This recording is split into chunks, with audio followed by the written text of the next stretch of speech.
all the lights had gone off and there was a flood in his front room and he was sat in his own shit and piss. And there was empty bottles of gin around him.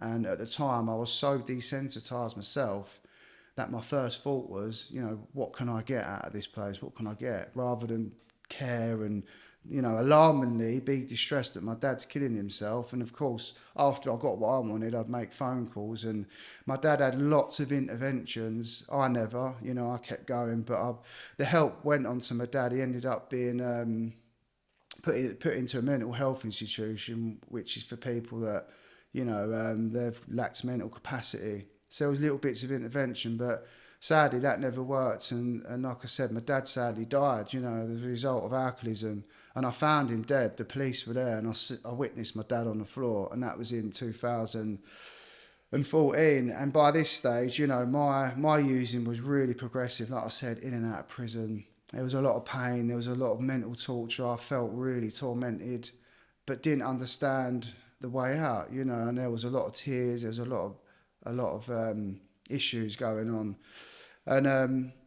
and I think, like, I had a breakdown after that, but I didn't know I was having one. But from that moment, I think PTSD became prevalent, and the image of my dad dead on the floor was just burnt into my consciousness. And if I'd shut my eyes, I'd see it. If I opened my eyes, I'd see him on the floor. But I didn't know that I was suffering from that, and I was just doing a lot of heroin at this stage and a lot of crack, which caused me massive amounts of psychosis.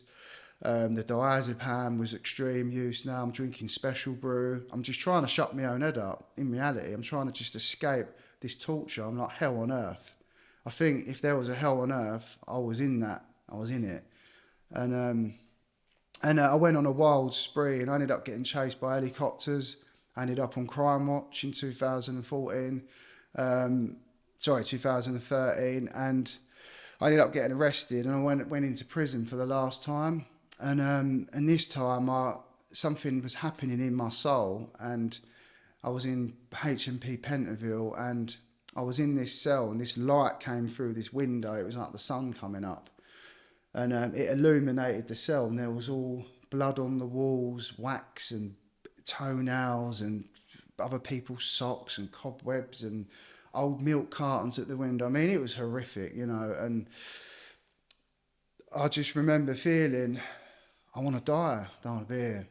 I've had enough. And I remember in my soul, something just took over. I fell on my knees and I just cried. And I said a prayer. For the first time, I cried out to a higher power, and I said, please help me. Someone help me, you know. And that set off a chain of events where doors started opening, and until an intervention took place, and a kind lady that was like an angel in my life, who was in AA, and I now talk to her, bless her heart. She's like 17 years sober. She got me funding and got me funding in for rehab. I'd never heard of the 12-step program, didn't understand it, didn't really identify I needed it. You know, as we know, this illness, it lies to you, and it's progressive, you know, over the time. And I think I was in so much pain and torment that I was willing to go through whatever I had to go through. Of course, you know, we kick and scream when we come in the door, our ego rebuilds. That's another story.